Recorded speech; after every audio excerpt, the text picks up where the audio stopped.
Alô, alô, fala Brasil, está no ar, mais um Palavras ao Léo, sua coluna diária de todas as noites, comigo, Zé Leonardo, o seu cronista de todos esses dias. Pois é, cada um tem o cronista que merece. Talvez você, meu amigo, minha amiga, mereça a mim. Essa é a sua sina, hein? A minha é fazer essa coluna de segunda a sexta para tentar refletir o que é esse país, esse mundo, em todos esses seus aspectos, seja na política, na economia, nas artes, na cultura, na sociedade, enfim, né?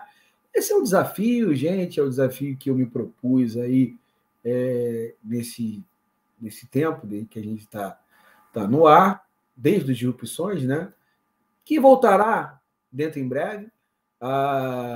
Abraço o Tony Dias aí, que nos assiste todo dia. Eu sei, Tony, que você nos assiste todo dia. Você vai comentar isso em algum momento. Enfim, e esse é o desafio que a gente se propôs e vamos levar até quando for possível, né? Até porque a roda da história não para de girar, ao contrário do que diziam alguns aí, como Francis Fukuyama nos anos 90, né? Mas, meus amigos e minhas amigas, em primeiro lugar, um bom início de semana, aí começamos a semana, né? E eu vou, né, fazer essa coluna aqui, em primeiro lugar, meus amigos e minhas amigas, dizendo que hoje de manhã eu estava assistindo a TV antes de sair de casa, eu faço sempre isso, né? Boto no noticiário, e vi a notícia da morte do Silvio Berlusconi, premier da Itália aí por 4 vezes. A Itália, que hoje é uma Itália bem falida, né? Eu não sou dessas pessoas que comemoram a morte de ninguém, nem vou. Mas não pude fugir da seguinte imagem que se formou na minha mente. Em algum lugar do 7º círculo do inferno de Dante, Mussolini estará, provavelmente hoje, recebendo o Berlusconi de braços abertos para fazer uma festa bunga-bunga junto com o capeta. Se o inferno existir e se o capeta existir, já que Mussolini não existe mais, eu acho que essa é uma cena bem possível. Berlusconi tinha tudo para dar errado, né? E quem diria, deu. Crise política, econômica e, sobretudo, moral se abateram sobre a bota durante os seus mandatos. A Itália se rebaixou ainda mais dentro da União Europeia. Sempre foi meio que periférica dentro daquela construção, mas com Berlusconi, além de periférica, passou por momentos, digamos, constrangedores e desmoralizantes. Empresário dos meios de comunicação, dono do Milan e político, Berlusconi foi um bufão, um embuste, que levou a Itália à beira do precipício e à guerra, já que ele, né, apoiou a guerra do Iraque e mandou até tropa para lá. E pavimentou o caminho para a volta da extrema-direita ao poder, com Salvini e agora com Giorgia Meloni, ressuscitando até a família Mussolini como alternativa de poder em Roma. Um desastre sobre todos os sentidos. Fez da política italiana um show de horrores e de mau gosto digna de um outro Silvio, agora um bem conhecido aqui do Brasil, que poderia ter antecipado em alguns anos os feitos de seu xará italiano. Sim, falamos do Rei dos Domingos, o Homem do Baú, aquele sorriso que invade, ou pelo menos invadia, os domingos com a programação que vendia ilusões, distrações e entretenimento às massas. Silvio Santos. Ai, a comparação é pertinente e inevitável, principalmente para quem está vendo a série O Rei da TV, no Star Plus. Recomendo, hein? A série tem grandes interpretações do veterano ator José Rubens Chachá, que faz o Silvio Santos mais experiente, e de Mariano Matos, que faz o Silvio Santos mais jovem.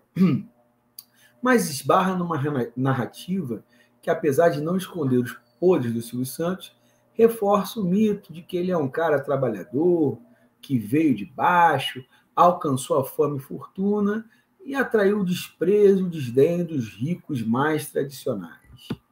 Isso é um mito, né? Isso é uma narrativa.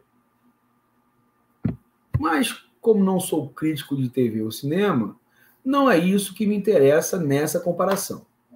Me interessa o fato, sim, de que Silvio Santos um dia sonhou em ser presidente do Brasil. E, pelo que as pesquisas indicavam à época, tinha chances reais de ser eleito. Isso foi em 1989, né, a primeira eleição direta para a presidência do Brasil, depois de 21 anos de ditadura militar. Provavelmente o Silvio Santos, se ao acreditar nas pesquisas, que na verdade eram divulgadas pelo SBT, né, iria para o segundo turno com o Collor. Só não foi porque o STE impugnou a candidatura. E sabe-se lá, isso há dias antes da eleição, e sabe-se lá sob quais pressões. Nesse ponto, a série mostra muito bem o despreparo de Silvio Santos para o cargo, incapaz de falar sobre os problemas mais básicos da política brasileira e achando que a campanha e a política em si era um grande show de auditório. Pois é. Silvio Santos sempre foi um puxa-saco de todos os governos, dos milicos ao Bozo, inclusive por relações familiares, já que a filha, Patrícia Bravanel, é casada com Fábio Faria, que foi ministro das comunicações do Maledetto, passando inclusive por Lula. Lula teve relações, Silvio Santos teve relações com Lula, né? Relações institucionais, mas amistosas, né? O único momento em que foi mais de oposição, isso bem entre aspas, foi no governo Dilma. Mas, naquele momento, ou seja, lá em 1989, o Silvio Santos quis ser protagonista, não mais coadjuvante na cena política, né? E acabou levando um choque de realidade. Não temos bola de cristal ao reverso que nos permita ver o que teria sido o passado, mas levando-se em conta o despreparo e amadorismo do apresentador em se tratando de política e o fato de sabermos o que aconteceu com Collor, um cara com algumas características semelhantes, principalmente o fato de se vender como antipolítica, para usar um termo recente, podemos supor que seria um desastre. E disso nos livramos. O que não quer dizer que o resultado tenha sido melhor, né? Collor confiscou a poupança e caiu depois, né?